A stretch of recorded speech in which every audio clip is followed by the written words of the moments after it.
Listo, buenas noches nuevamente. Es un gusto compartir este espacio. Hoy vamos a hablar de la letra de cambio, que es uno de los instrumentos jurídicos más antiguos del comercio en general. Nació para resolver un problema práctico, ¿no? Y el problema práctico es cómo básicamente yo traslado valor sin trasladar dinero físico. Y ahora les voy a explicar un poco sobre eso, ¿no? Lo verdaderamente interesante es que con el paso de los siglos, ese instrumento no ha cambiado mucho, pero sí se ha transformado con distintas cláusulas en un mecanismo sofisticado, podríamos decir, sí, sofisticado, que articula confianza, derechos de crédito, responsabilidad. Hoy, como dice el título de esta diapositiva, vamos a revisar su estructura, su funcionamiento, vamos a hablar un poco de la aceptación y el pago, vamos a hablar de unas cuantas cosas vinculadas a la letra de cambio en general. A mí me gusta siempre colocarme en la etapa en la que aparece los títulos valores. Los títulos valores como origen son una regla de circulación específica y es un derecho que a diferencia del derecho civil, no sé si ustedes han visto, el derecho civil está creado para proteger al deudor.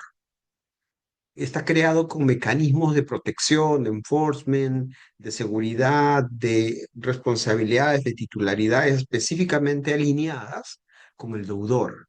El Código Civil tiene en su trasfondo proteger al ciudadano, proteger a la persona que hace negocios y ese tipo de cosas. Entonces, básicamente, el Código Civil realiza un sistema de cesión. Es decir, la cesión específica de los derechos o la transferencia de los derechos, así como un esquema donde importa más lo que diga el ciudadano, el deudor, la supuesta parte débil, es el inicio o es el trasfondo del derecho civil en general.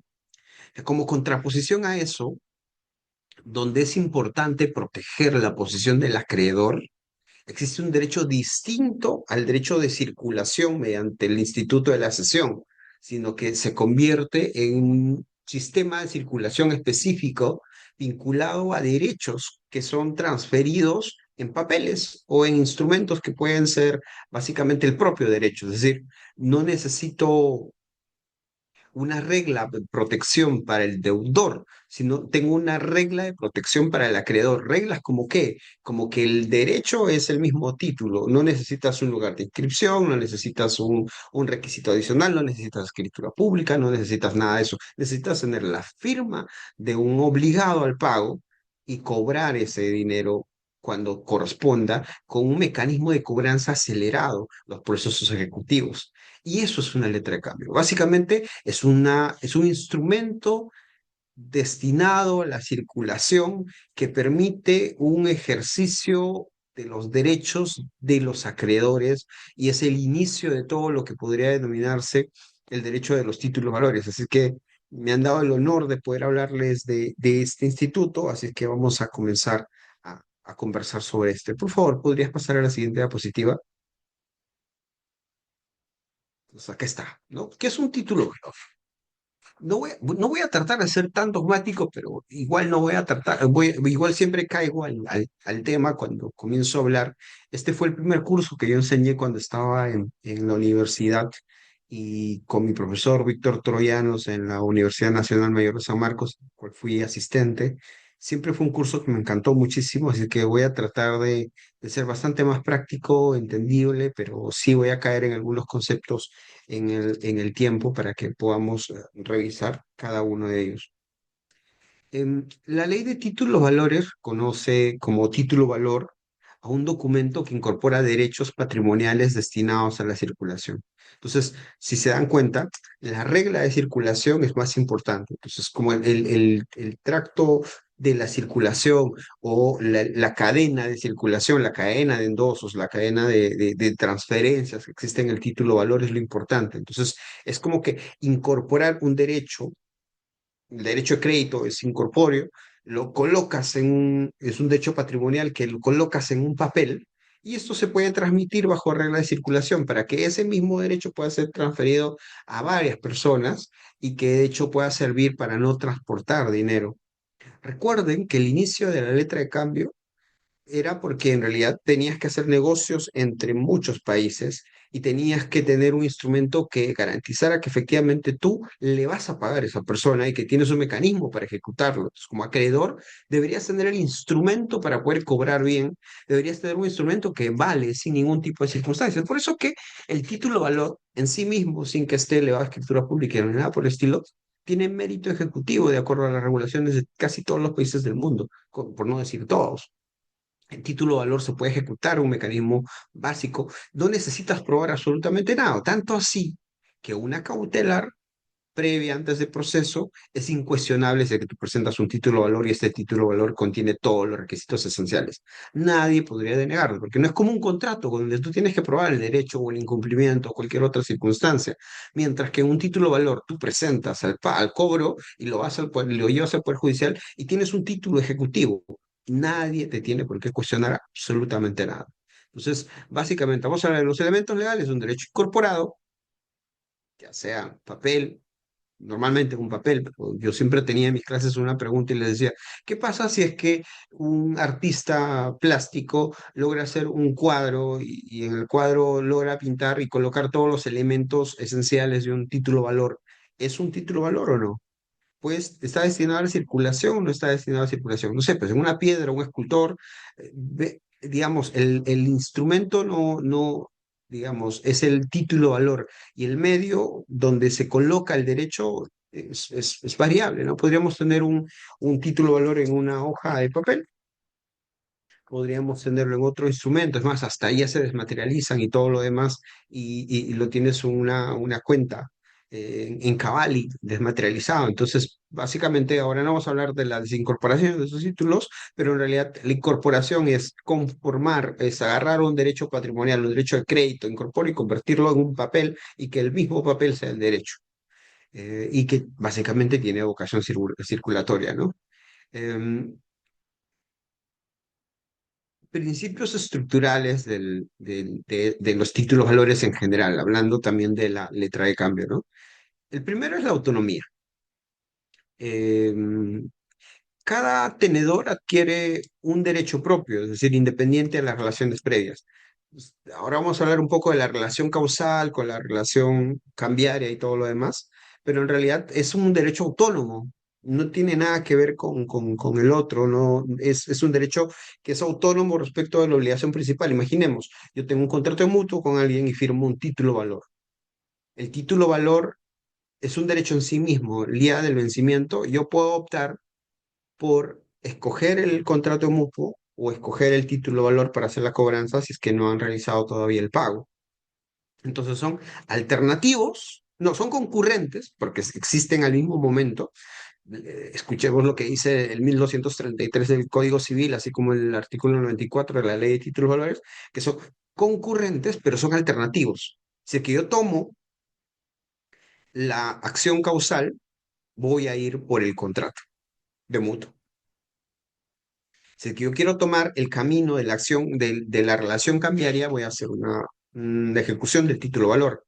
Eso implica que yo voy a elegir solamente la vía de ejecución por el título valor. Entonces es un derecho autónomo respecto del otro. Imagínense, y es más autónomo todavía mientras más personas ingresen dentro de la cadena porque tú tienes que proteger tu posición. La literalidad es básica porque en realidad el contenido del derecho está determinado en el documento.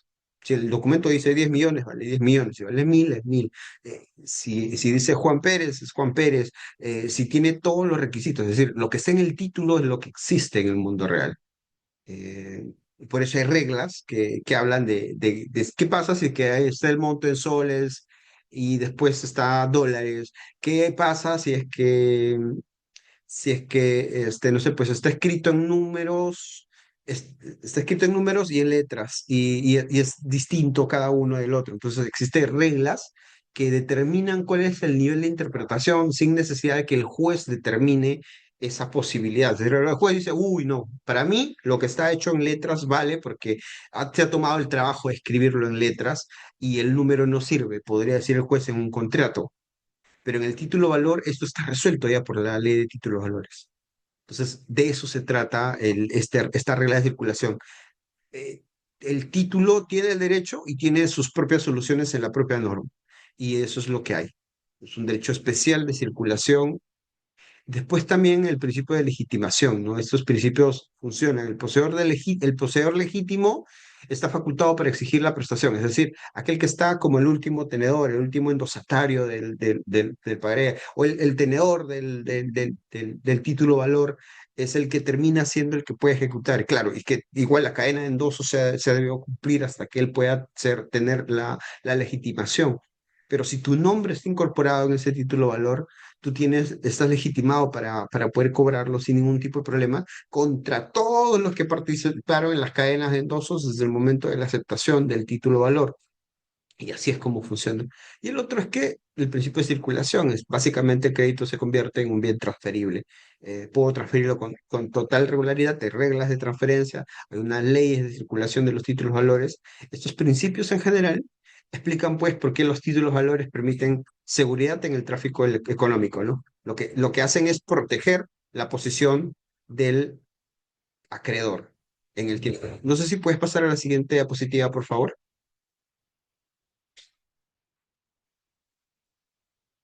Vamos a hablar un poquito del origen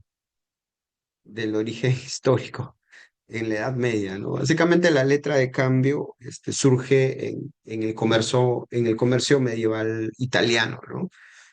Como les comentaba al inicio, ¿no? Los mercaderes necesitaban pagar en otras ciudades sin transportar oro, porque en ese tiempo a veces ni moneda existía. Entonces, tú pagas con oro, con el peso del oro, y comprabas mercaderías y todo lo demás.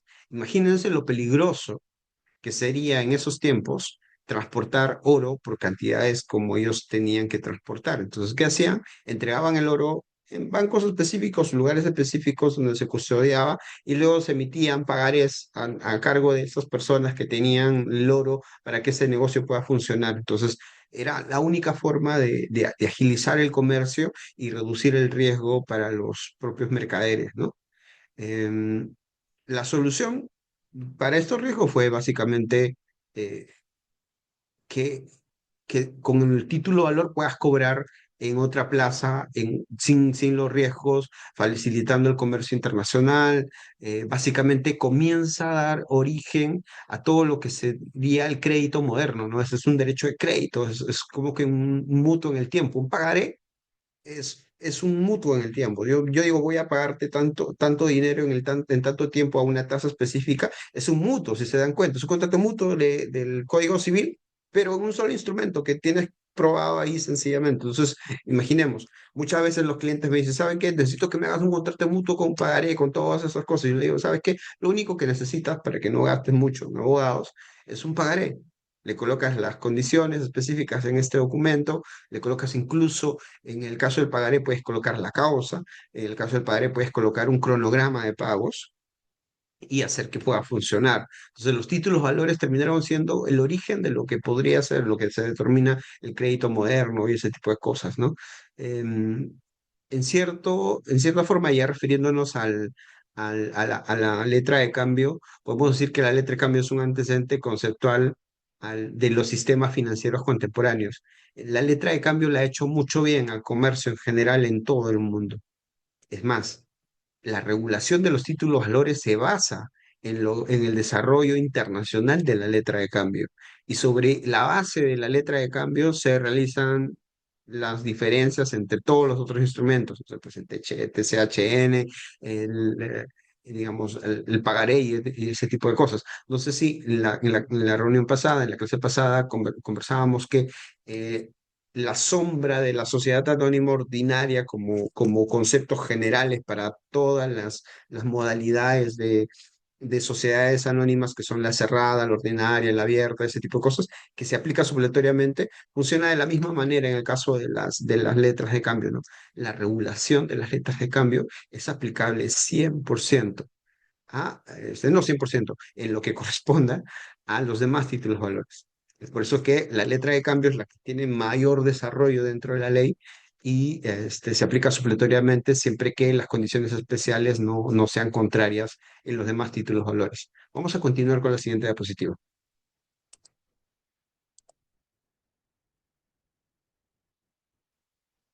Continuamos un poco con la historia, digamos, con la expansión del comercio europeo, la Comisión Europa, todo este tema, la letra de cambio se incorporó pues al derecho mercantil continental, ¿no? Por ejemplo, en Estados Unidos existe el promissory note, que es básicamente un pagaré, y existen los valores en todos los sistemas jurídicos que tienen el mismo mecanismo de ejecución, ejecutiva y todo lo demás. Entonces, digamos, no importa si estás en el civil law o estás en el common law, siempre hay un título valor. Pero todo nació, en este caso sí, desde Europa, ¿no? Em, Esto después se positivizó, se sistematizó en códigos de comercio. Nosotros mismos también teníamos un código de comercio vetusto, antiguo, regula todavía algunas cuantas cuestiones que no han sido derogadas, pero sigue ahí.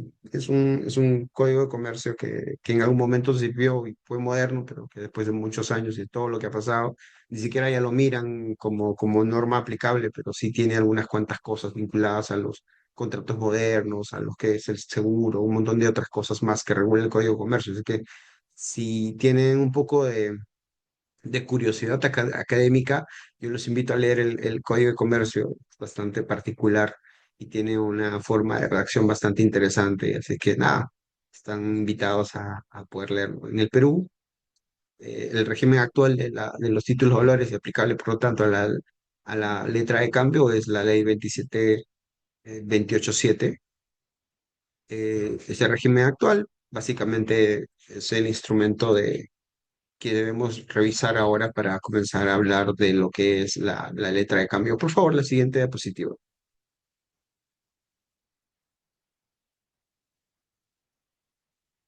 Entonces, en este concepto está todo. Y en función de este concepto, si es que le prestan un poquito de atención, no nos vamos a perder en todo lo que viene en adelante, ¿no? La letra de cambio es un título valor mediante el cual, y ahí está el orden para que, o sea, así me enseñaron Víctor Troyanos en un momento ese tema, ¿no? El girador ordena pagar al girado. Entonces, yo, girador, ordeno pagar al girado, a un tercero, una suma determinada a un beneficiario o tomado o tenedor del título, ¿no? El tenor legítimo de la letra de cambio.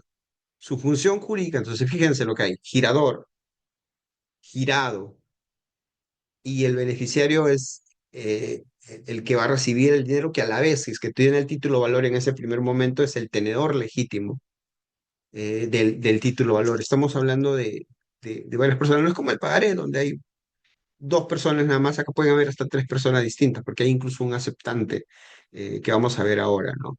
La función jurídica de esta letra de cambio como título de valores básicamente es un instrumento de crédito, yo te voy a pagar en algún momento, es como letra de cambio, justamente, yo te cambio esta letra por el dinero que te debe el otro, y así sucesivamente. Tú puedes utilizar la letra de cambio o un pagaré, si que colocas en su propio texto, por eso hablamos de la literalidad, de que tiene méritos de pago. Es decir, que no solamente es una promesa, sino tiene los efectos del dinero, de que yo estoy recibiendo el dinero al recibir una letra de cambio. Entonces también sirve de medio de pago diferido para todas las situaciones y también a veces le dicen garantía de obligaciones, pero en realidad no es una garantía en sí mismo, pero en realidad podríamos decir que es el correlato de la relación que es concurrente y alternativa. ¿Se acuerdan? Relación causal, relación cambiaria. La siguiente, por favor.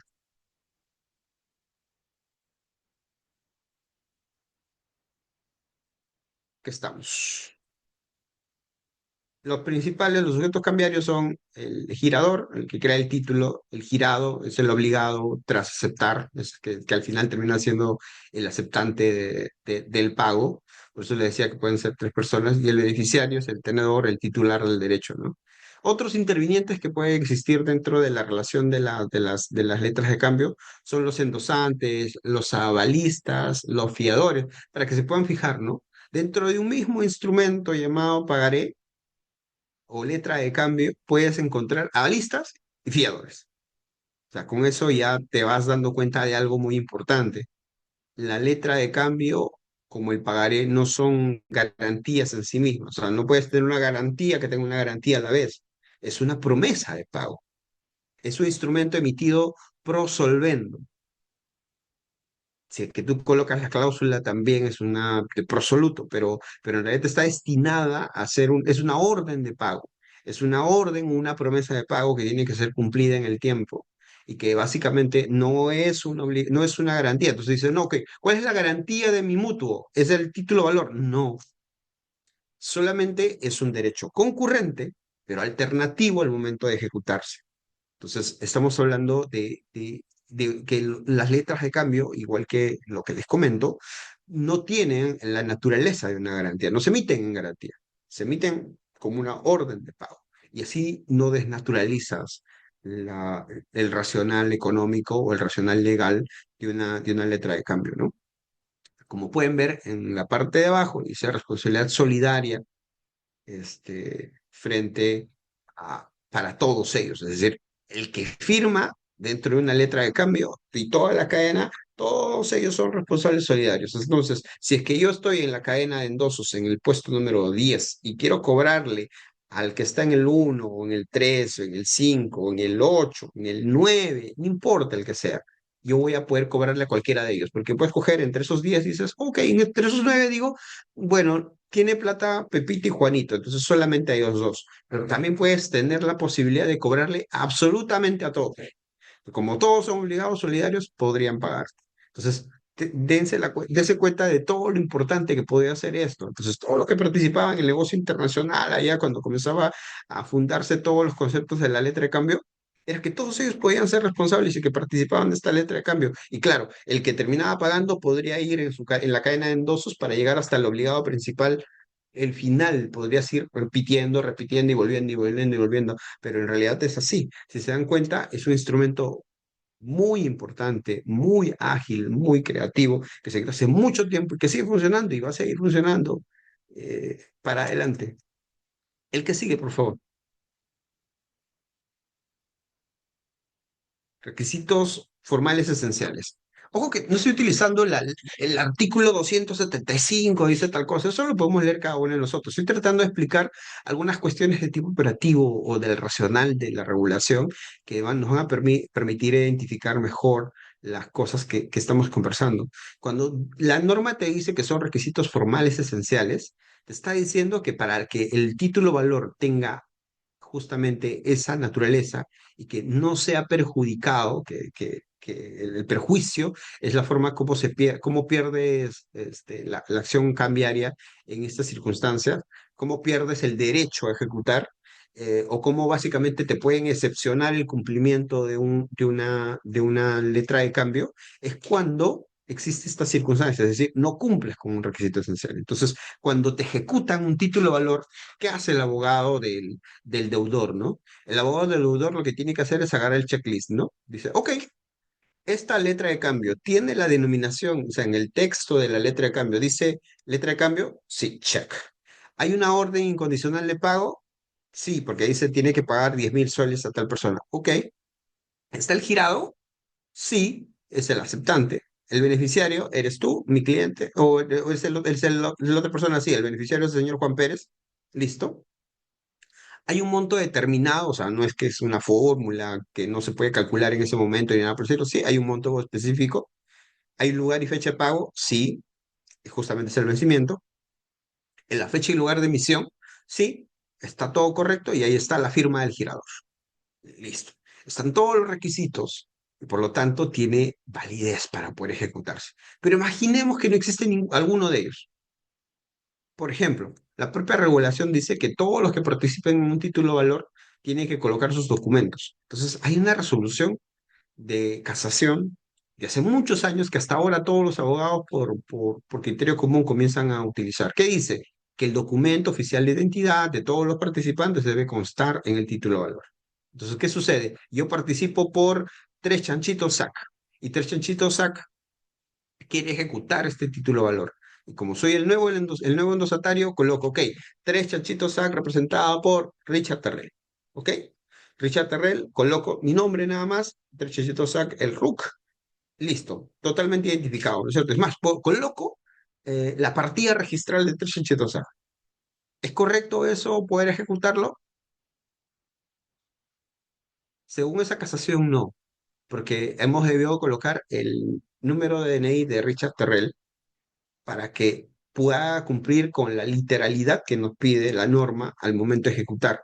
Entonces, en ese momento, tanto el juez como tu contraparte pueden advertir eso y hacer que este título de valor sea cuestionado, una excepción de cumplimiento. ¿Por qué? Porque no está completo, porque no tiene un requisito formal. Por eso es muy necesario, muy importante que los abogados cuando lean el pagaré o la letra de cambio no digan, listo, ya te toca pagar nada más. No, revisen las condiciones, si tiene todos los requisitos esenciales. Cada uno de los títulos de valores tiene qué requisitos esenciales necesita para que esto pueda funcionar. Y de hecho es lo que necesitan. El mérito cambiario está vinculado estrechamente a al cumplimiento de los requisitos esenciales. La omisión de estos requisitos esenciales vuelve el título de valor cuestionable y por lo tanto excepcionable para el pago y por lo tanto pierde ese derecho. Esta es una parte muy importante. De hecho, hay un artículo muy importante en las excepciones cambiarias de Cándido Pasares. Búsquenlo en internet. Es muy recomendado de qué tipos de excepciones cambiarias existen para este tipo de circunstancias. Muchos de ellos están vinculados a estos requisitos esenciales. Tienen que darse cuenta que hay bastante teoría sobre este tipo de cosas. Es muy interesante, muy bonito. Así que nada, les invito a buscar el artículo. Se llama Las excepciones cambiarias y el autor es Cándido Pasares. No se van a arrepentir después de leerlo. La siguiente diapositiva, por favor. Ahora vamos a hablar, hay una imagen bien explícita en esto, ¿no? La aceptación, es como un matrimonio, ¿no? Si yo acepto el título de valor, estoy perdido. Listo, necesito y estoy obligado al pago. Algún momento me lo van a cobrar. Entonces, básicamente, la aceptación es que el girado firma el documento como aceptando que efectivamente le va a pagar al beneficiario o al tomador, el tenedor, disculpen, el título de valor, este dinero, ¿no? Entonces, se consigna en el título y al momento de aceptarlo hay el nacimiento de un obligado principal. El efecto de la aceptación, a diferencia del pagaré, por ejemplo, no necesita aceptación, hace que exista ya el derecho o el compromiso directo de pago, desplaza la obligación principal y última del girador eh, al girado, es decir, el girador deja de tener una obligación directa respecto del beneficiario, sino que ahora el nuevo beneficiario tiene que cobrarle al girado, que ahora es el aceptante. Entonces, ahí en este punto, sin aceptación, tenemos que tener en cuenta que si no existe aceptación, responde el girador. Es decir, no hay aceptación, puedo hacer un proceso para que acepten, hacer todo un procedimiento para hacer que acepten el título de valor, pero si no lo acepta el nuevo girado, el que responde es el girador. Eh, la aceptación, poca cuenta, transforma una orden en una obligación directa. Entonces, la aceptación es como yo giro, ordeno a Pepito que le pague. Tú que me debes, Pepito, págale a Lucho. Entonces, pero con la aceptación ya se convierte en una obligación. Es decir, digo, ok, listo, tú me ordenaste y yo entonces ya acepté que le voy a pagar y listo, se acabó. Mi deuda contigo se ha zanjado, pero ahora yo le debo a este nuevo tenedor del título de valor. Y es así, la aceptación termina convirtiendo la obligación, digamos, la orden en una obligación de pago en cabeza del aceptante. Vamos a pasar a la siguiente diapositiva, por favor.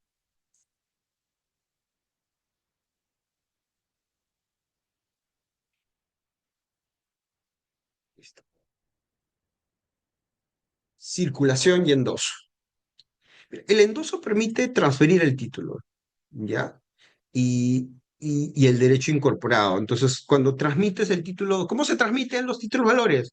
Se transmiten, pues, dependiendo de su naturaleza, ¿no? Si es un título valor al portador, ¿cómo? Con la tradición, entrega.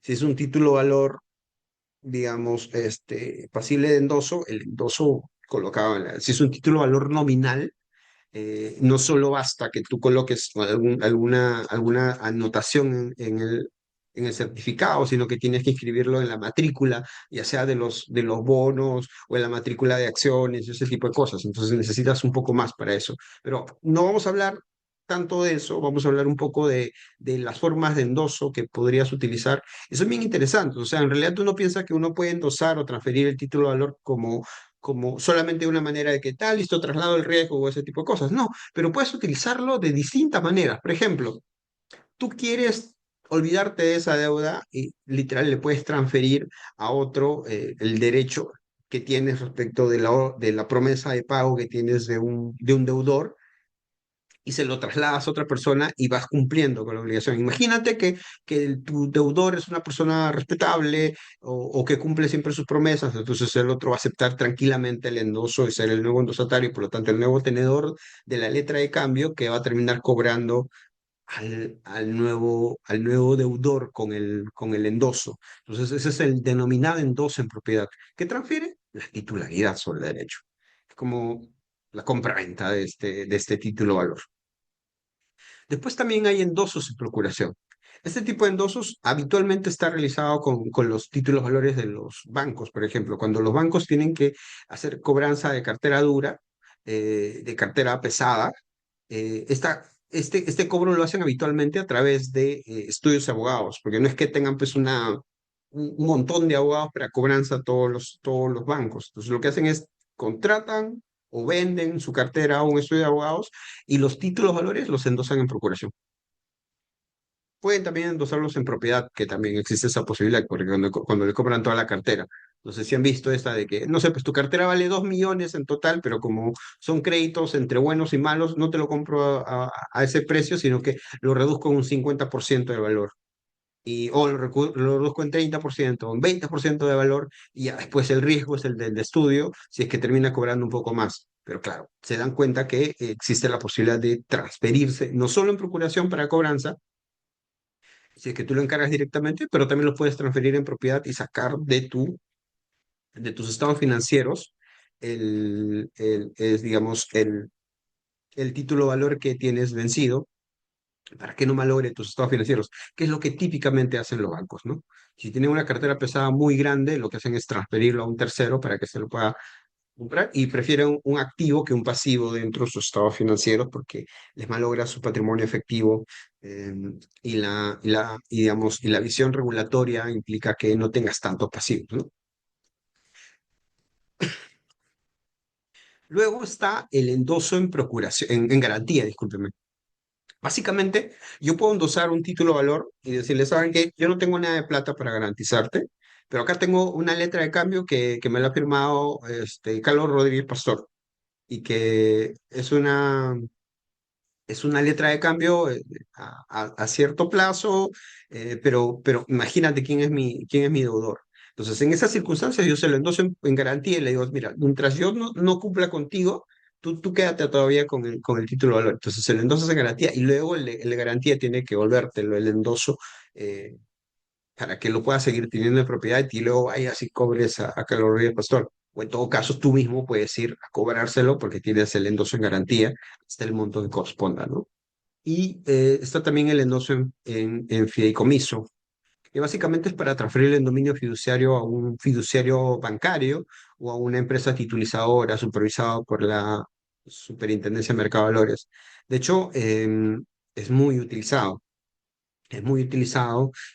Normalmente se pueden endosar estos títulos y se ponen a nombre de un patrimonio autónomo para que tengan un fin específico, una forma de administrar específica, para que puedan servir de garantía o de vehículo de quiebra remota para negocios específicos de financiamiento, para garantizar de alguna manera con activos propiamente dichos un proceso de emisión de abonos o una deuda que está garantizada por un fideicomiso específico de garantía o de flujos. Entonces, se dan cuenta que la letra de cambio no solo pues, te sirve para poder transferirla entre uno y otro de los deudores. También te puede servir para que garantices tus operaciones, para que puedas utilizarlo como un fideicomiso de garantía o de titulización o de administración de flujos, para que lo puedas procurar para que puedas contratar a un tercero y lo pueda ejecutar a tu nombre, y también el fideicomiso en propiedad para que puedas llevarte el derecho en sí mismo, ¿no? Si se dan cuenta, el endoso convierte el crédito en un instrumento dinámico dentro del tráfico económico. Sirve mediante la circulación, hacer que los derechos no patrimoniales o las promesas de pago puedan transferirse en el tiempo de manera segura entre uno y otro y bajo los diversos esquemas que ya están previamente regulados en la ley de títulos de valores. Vamos a pasar a la siguiente diapositiva. Vamos a hablar ahora de las garantías cambiarias, ¿no? Como les comentaba casi al inicio, los títulos valores no son garantías en sí mismas, son derechos concurrentes y alternativos a una relación causal, a un contrato específico. Por eso es que tienen reguladas dentro del mismo, de la misma Ley General de Sociedades que existen de General de Sociedades, Ley de Títulos Valores, dos tipos de garantías que puedes incorporar en el mismo título, ¿no? En el caso de la fianza se hace una mención, pero también hay un instrumento adicional con escritura pública, sí, porque la fianza es un tipo de garantía, digamos, específicamente civil, pero el aval es una garantía que está vinculada a la relación cambiaria en sentido estricto, es decir, está vinculado estrictamente al título valor. Es una garantía, vamos a hablar de la aval ahorita, es una garantía personal autónoma. El avalista responde igual que el avalado, en la misma condición, son igualitos. Es como el aval fuese el propio deudor en sí mismo y que tampoco puede defender defensas personales, ¿no? No, la verdad es que mi amigo me ha hecho firmar esto y no, no, si tú firmas como aval, es como si tú mismo fueras el obligado al pago de este instrumento. O sea, mira, tan extremo puede ser el funcionamiento del aval, incluso superior al de la fianza, que si el título valor se declara nulo, igual el aval sigue siendo responsable, no importa si está nulo.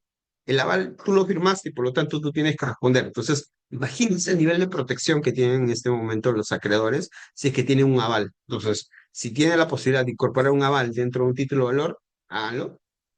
Y si tienen la posibilidad de estudiar cuántos activos tenga ese aval, también háganlo. O sea, no se trata solo de firmar un título valor, sino que si coloco de aval a Juan Pérez, que no tiene ningún solo inmueble y que solo tiene un sueldo X en una cuenta X y no le hago ninguna investigación sobre su patrimonio ni nada por el estilo, ¿sirve de aval? Probablemente no mucho. Pero si tienes a un aval que tiene cierto nivel de patrimonio, que tiene, digamos, eh, has hecho una evaluación, has buscado en las centrales de riesgos qué tipo de endeudamiento tiene, si tiene algún activo, has buscado en registros públicos con su DNI y todo lo demás, vas a ver que vas a poder servir de más ayuda a tu cliente que solamente revisar conceptos formales típicos, estereotípicos, sino que vas a poder asesorarlo de un mayor nivel de diligencia y responsabilidad haciendo esas búsquedas para que tú puedas brindar un mejor servicio. Después está como otra garantía la fianza cambiaria. La fianza cambiaria básicamente es una garantía solidaria, salvo que tú pactes algo distinto en el propio documento. El fiador, como en el caso del aval, responde en los mismos términos que el obligado, pero nunca como en el caso del aval, que incluso en caso de nulidad del título de valor llegas a ser responsable. No, en este caso el fiador también pierde, digamos, si es que se declara nulidad del título, se libera de la responsabilidad. Acá sí puedes oponer algunas defensas personales del afianzado. Esas defensas personales son que, bueno, pues me engañaron, pues, hubo presión, un vicio de la voluntad al momento de firmar este tipo de cosas. Me hicieron firmar un papel que no consideraba que era un aval, no sabía que era un aval o una fianza, mil disculpas. Y claro, puedes hacer esas excepciones. El tema es cómo lo pruebas. Está bien difícil, pero claro, la norma teóricamente te da la posibilidad de que tú puedas hacer esas excepciones personales respecto a este tema, ¿no? Em, Ambas figuras, amigos, fortalecen la seguridad del crédito, ¿no? Aunque su estructura jurídica en ambos casos difiere de alguna manera entre una y otra. La más recomendable, desde mi perspectiva, tener un aval. La siguiente, por favor. Vamos a hablar ahora del pago, el incumplimiento y el protesto. Ya. El pago, digamos, el pago, la promesa de pago se hace al vencimiento, ¿no? No es que tú puedas tener la posibilidad de tener el título valor em, desde el día uno como un instrumento prosoluto. Existen dos conceptos que quiero que comprendan. El primero es prosolvendo y el otro es prosoluto. ¿Qué significa prosolvendo? Está hecho como una promesa de pago futura, es decir, yo te pagaré en el tiempo, prosolvendo. Prosoluto es que yo te pago ahora mismo y conviertes eso en dinero. Ok, es como si fuese dinero, yo te entrego dinero. Entonces, si yo coloco esa posibilidad en la letra de cambio, yo puedo colocar y decir, ¿sabes qué? Esto es prosoluto y al momento de entregarte la letra de cambio es como si yo te hubiese pagado absolutamente todo.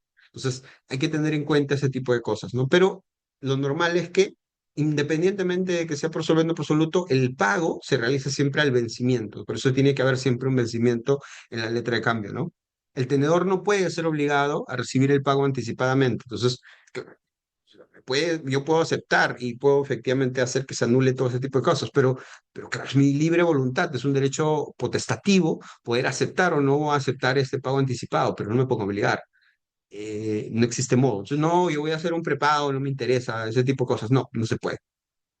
Eh, Recuerden, esto está protegiendo al acreedor, ¿no? En el caso de incumplimiento, se puede protestar o la formalidad sustitutoria.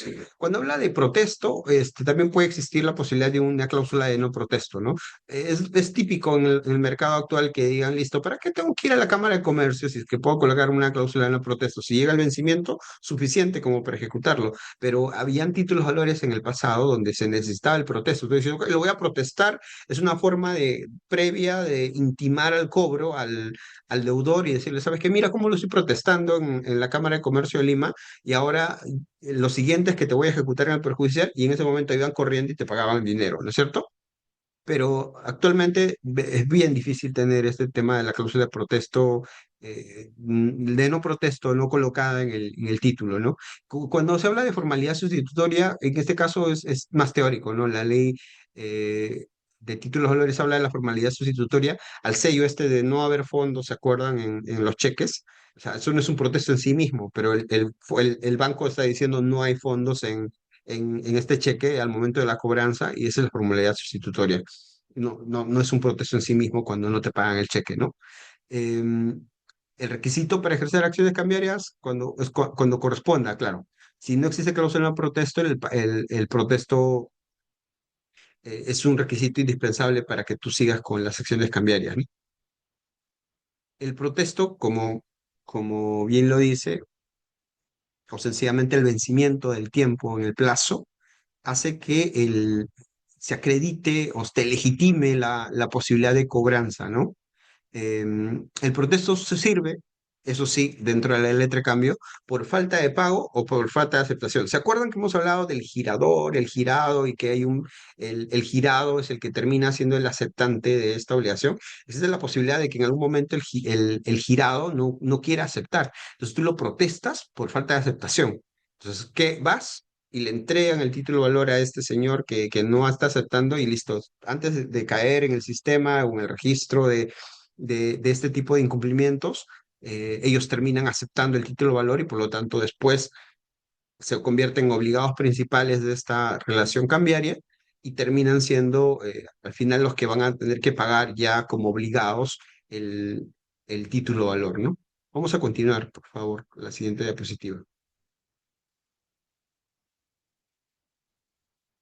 Esta parte es bien rápida y de hecho he colocado un resumen bien chiquitito para que pueda ser más entendible y pueda ser muchísimo más claro, ¿no? Miren, lo que tenemos acá que son los tipos y sujetos y sujetos obligados dentro de las acciones cambiarias. Son solo dos diapositivas, pero es un resumen bien express para los que quieran las cosas resumidas. Les pido que puedan tomarle una captura de pantalla, tomarle una fotito, van a ver que estas dos diapositivas les va a servir un montón si es que quieren dedicarse a este tipo de cosas, ¿no? La primera es, las acciones cambiarias pueden exigirse judicialmente y son tres. la acción directa, la acción de regreso y la acción de ulterior regreso, ¿no? ¿Qué es la acción directa? Es la que se realiza contra el aceptante de la letra. ¿Se acuerdan del girado que termina aceptando? Ya, él es el que termina haciendo, cuando tú ejerces una acción de cobro con el obligado principal, esa es una acción directa. Voy, o en todo caso, en el avalista de ese aceptante. ¿Se acuerdan que el avalista responde en el mismo nivel que el aceptante? Eso es lo que sucede. Entonces, esta no requiere protesto, nace al nacimiento. La otra es la acción de regreso. Esta acción de regreso se hace contra el girador o contra los endosantes. ¿Se acuerdan que el girador también participa? Entonces yo le giro, como girador le giro al girado, valga la redundancia, la letra de cambio para que pueda ser aceptada. Pero claro, si es que este señor, el obligado principal, no me paga, yo no puedo decir, listo, o sea, si ya me cumplieron, o sea, no pasa nada, ya acepté yo este título de valor, pero no. Tendría yo el derecho de ejercer esta acción de regreso contra el girador, contra cualquier endosante que haya existido en ese tema o cualquier avalista de estos endosantes en el tiempo. Así que la acción de regreso es justamente contra este girador y con cualquier endosante que haya participado en la cadena de endosos. Esta requiere de endosos, o su formalidad sustitutoria, como ya habíamos conversado, opera por falta de pago, básicamente. Y la acción de ulterior regreso es la acción de quien ejerce el pago del título, ¿no? ¿Se acuerdan que en la cadena de endosos puedes tú ir con el obligado principal, así como con cualquiera uno de estos que estén dentro de la cadena de endosos? Entonces, si tú vas al tercero que ha sido endosado, que es el que ha sido endosado en algún momento, este tercero puede ir y volver otra vez al obligado principal. ¿A quién? Al girado. ¿A quién? Al aceptante. Puedes ir en la acción de ulterior regreso, eh,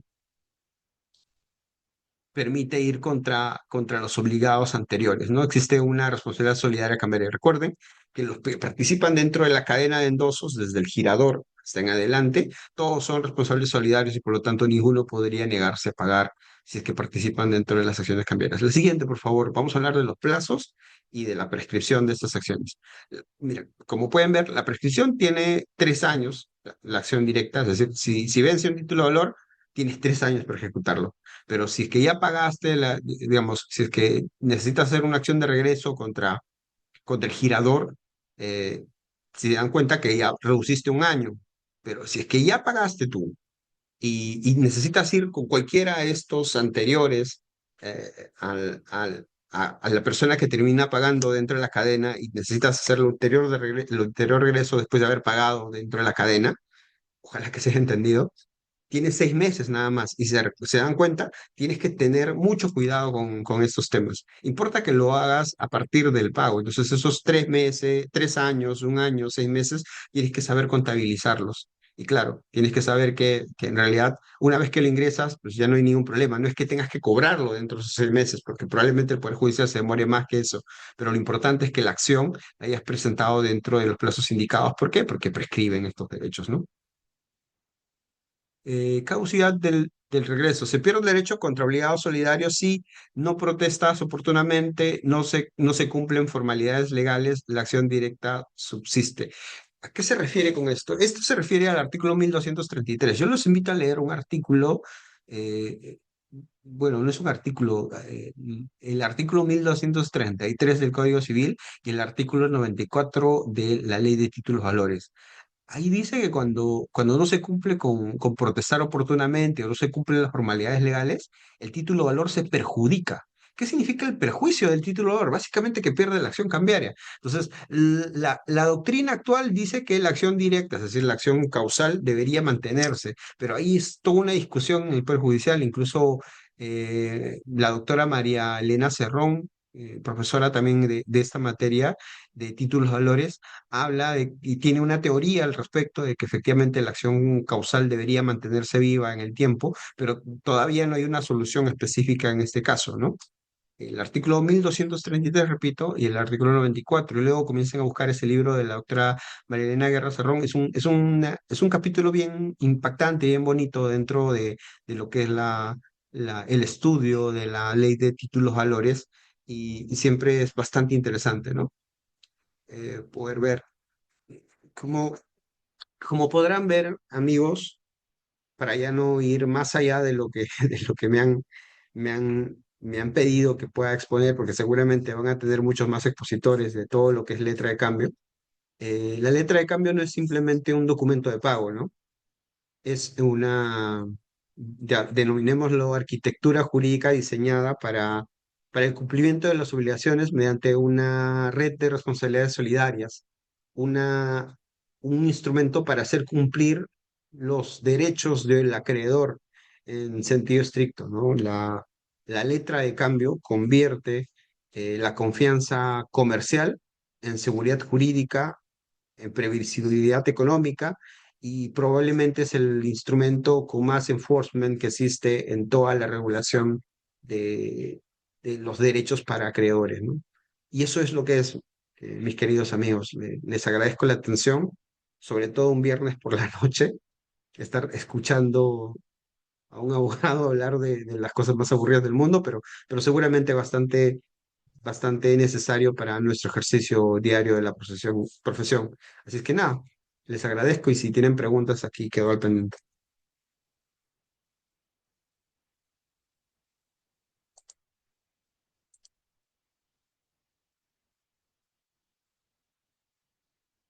Veo ahí una pregunta, dice, ¿podría repetir el endoso en fideicomiso? Ya, ok.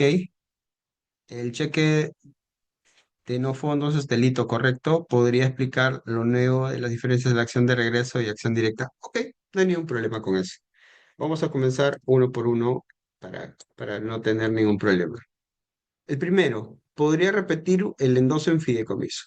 El endoso en fideicomiso básicamente es también es un endoso de transferencia de propiedad, porque cuando tú endosas el título valor en fideicomiso, lo que haces es colocas, se transfiere, el endoso dice, se transfiere en dominio fiduciario para que pueda ser, digamos, aportado a un patrimonio autónomo que es un fideicomiso. Entonces, lo que haces es que cambia la titularidad a un patrimonio autónomo, que es un fideicomiso constituido, ya sea de titulización o ya sea un fideicomiso bancario, para un fin específico: garantizar una deuda, hacer el repago de algo, tener una condición específica. El endoso en fideicomiso básicamente sirve para destinarlo a un objeto distinto al que fue inicialmente emitido. Y claro, el, la transferencia en dominio fiduciario es casi una transferencia en sentido estricto, de modo que ya no va a pertenecer al fideicomitente que transfiere y coloca el endoso, sino que le va a pertenecer a un patrimonio autónomo. Tampoco le va a pertenecer a la empresa fiduciaria o a la empresa titulizadora. Sirve para darle un destino específico a las letras de cambio en cada circunstancia. Esa es la primera pregunta. Ojalá que ella podría absolverla. La segunda dice, es un cheque de no fondos es un delito, ¿correcto? Sí, efectivamente. Y aquí hay varias cosas muy interesantes. Me ha tocado ser gerente legal de una empresa que cobra títulos valores, que una empresa de factoring en algún momento. Y claro, siempre existía la posibilidad de colocar como los comerciales, el equipo comercial decía, ok, tengo de garantía un cheque que me va a pagar si es que no logra repagarnos el financiamiento del factoring. Y claro, se quedan con mucha alegría con que tienen un cheque, ¿no? Pero en muchas ocasiones se han dado el topetazo donde lo llevan al banco y no tienen ningún fondo, pues son cheques, o sea, son postdatados, cualquier otra circunstancia. Y claro, emitir un cheque y no tener fondos, evidentemente, es un libramiento indebido, ¿ok? Y el libramiento indebido es un delito, es correcto. Pero ¿saben cómo se defienden los que de alguna manera han visto estos temas antes? Han dicho, ok, ¿qué es ese título valor? El título valor, ¿por qué lo han emitido? ¿En garantía? Sí, lo emitimos en garantía para de alguna manera respaldar la deuda que me tiene, ese tipo de cosas. Cuando tú desnaturalizas el título valor y lo conviertes en un título valor en garantía, para el derecho penal, esa desnaturalización quita el lado ilícito de la emisión del título valor, porque básicamente es desnaturalizado, porque el título valor es una orden de pago. Entonces tú tienes que tener mucho cuidado cuando tengas este tipo de circunstancias, los cheques, ¿ya? Debes, en el contrato por el cual te dicen que te van a entregar en custodia los cheques, ese tipo de cosas, como garantía, ya tuviste un problema. Lo que tú tienes que colocar es que entrega los cheques como medio de pago. Y con eso ya no tienes ninguna desnaturalización de la relación y tienes la posibilidad de acusar al gerente general para que pueda cumplir con este tema y tener un mecanismo de enforcement adicional, porque es posible que la indemnización sea equivalente al valor del inmueble, al valor del cheque, porque en efecto está cometiendo un delito. Y eso es lo que te podría decir sobre el tema de los cheques sin fondos. Y podría explicar de nuevo las diferencias entre la acción de regreso y la acción directa. Mira, la acción directa es la que, como les decía, va contra el aceptante y su avalista. ¿El aceptante quién es? Es el girado, es el obligado principal. Entonces, la acción directa es al directamente responsable. ¿Ok? Esta acción va contra el que inicialmente fue al que le giraron esta letra de cambio y aceptó. Entonces, eso es el concepto básico de la acción directa. ¿Y qué es la acción de regreso? La acción de regreso es cuando es contra ya no el que aceptó, sino que aquel que inicialmente el girador, el que hizo el título valor, el que hizo la letra de cambio, él puedes ir contra él. Y en esas circunstancias se llama una acción de regreso. O puedes ir con cualquier endosante o endosatario o los avalistas de estos que están dentro de la cadena. Entonces imagínense, ¿no? Hay un primer girador que se lo gira al girado, que termina siendo el aceptante, pero el girado a su vez se lo endosa al uno, 2, 3 y 4. ¿Qué se llama la acción en regreso? Cuando tú vas no contra el obligado principal, que es el girado aceptante, sino vas contra el girador o cualquiera de los endosatarios que han estado en el tiempo dentro de la cadena de endosos o, en todo caso, a cualquiera de sus avalistas, porque se acuerdan, los avalistas responden en la misma condición que los obligados solidarios dentro de la letra de cambio. Ojalá te haya podido contestar. Pues dice la siguiente pregunta de Enrique Zuni, es que el pagar es un título de valor que reemplaza a un mutuo. Si es así, ¿cuál es la formalidad para celebrarlo y que tenga validez? ¿Se debe acompañar un contrato mutuo? Si se tienen que poner los intereses. Muchas gracias. Enrique, una excelente pregunta.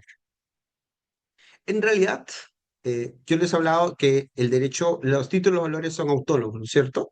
Y aunque no estamos hablando del pagaré en sentido estricto, el pagaré probablemente para mí es mi título de valor engreído porque es un título de valor que es causal, que puede ser causal, es decir, puedes colocar una causa específica, puede ser causalizado y puede tener también un cronograma de pagos. Es decir, tú puedes decir, en el mes uno me pagas dos, tanto, en el mes dos, la cuota es así y así puedes tener un cronograma, pues 12, 24 meses y todo lo demás, como si fuese un mutuo literalmente. Y claro, le colocas la tasa. Claro que la tasa tiene que estar vinculada con el tipo de condición que tengas. Si eres una entidad financiera, evidentemente tienes toda la libertad de poner la tasa que tú consideres, pero si tú eres una persona natural, necesitas seguir bajo las reglas del BCR para el límite máximo del interés compensatorio y moratorio. Pero de hecho puedes colocar también el tema. No es que lo reemplace. En realidad, si quieres algo mucho más simple para tu cliente y tener un instrumento que puedas ejecutar sin necesidad de tener un mutuo y negociar un mutuo gigantesco, con un pagaré te bastaría. Lo único que tienes que tener en cuenta es que si el pagaré se te rompe o lo perdiste, perdiste el derecho absolutamente y no tienes forma de reclamar absolutamente nada. ¿Por qué? Porque el título es el derecho, el papel es el derecho. Entonces, mientras tengas el derecho, vas a poder ejecutarlo, en este caso, Enrique. No es un reemplazo. Solamente hablaba un poco de economía al momento de hacer estas cosas. ¿Y si es recomendable hacer un título valor o un pagaré con un contrato mutuo? Sí, pero date cuenta, relación causal, relación cambiaria. Concurrentes, pero alternativas al momento de ejecutarla. Puedes ejecutar esta de acá, que es la relación causal, o puedes ejecutar la relación cambiaria en su debido momento. Lo mejor para ti y para que puedas tener una cautelar previa a ese proceso y todo lo demás y no tengas ningún tipo de cuestionamiento, es que tengas un título valor al momento de ejecutar. ¿Por qué? por el tipo de vía que puedes utilizar al ejecutar un título de valor, la vía ejecutiva. Espero haberte respondido correctamente o dentro de lo que esperabas, Enrique.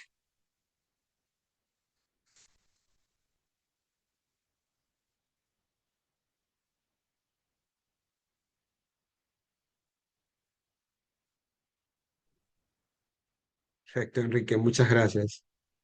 Bueno, muchas gracias a todos. Creo que no sé si hay alguna pregunta más. Si no, ya los libero para que vayan a ver Yo Soy.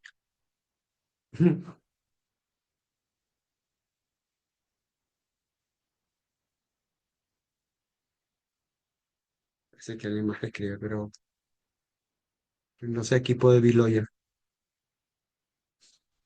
me comentan. Listo, doctor. Al no haber más preguntas, creo que queda finalizada la clase de hoy. Y bueno, muchas gracias por su ponencia. De verdad ha sido un placer poder escucharlo. Y desde el equipo de Videoreader le extendemos nuestra gratitud y esperamos contar con usted en próximos eventos académicos. Tu total servicio y muchas gracias a todos por estar estudiando y los felicito porque los viernes en la noche yo no iba a seminarios, así que les agradezco muchísimo por la atención y nada, muchas bendiciones para todos. Ha sido un gusto. Ha sido un gusto, doctor, también.